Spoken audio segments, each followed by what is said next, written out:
Claim and counterclaim surround reports that a group of anti-Putin saboteurs have crossed the Ukrainian border to launch attacks on Russian soil.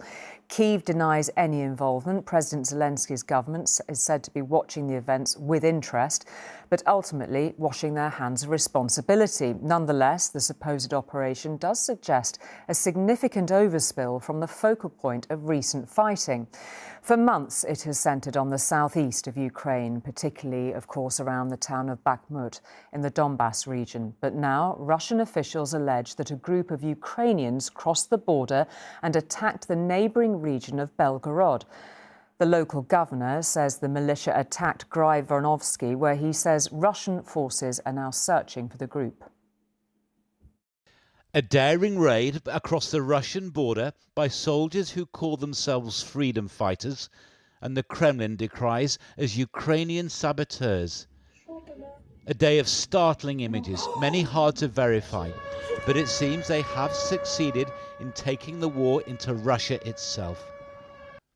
This smoke is from a Russian helicopter, which is reported to have crashed. Responsibility is claimed by an organisation calling itself the Liberty of Russia Legion. We are returning home to end the Kremlin's dictatorship, they said. We want our children to grow up in peace. They posted these pictures, said to show their attack on a Russian border post. In another, two of their fighters boasted of stealing this Russian armoured vehicle. Ukraine denies any links with the group. They are citizens of the Russian Federation. They declare their own political and civil position, like those who fight Putin's regime.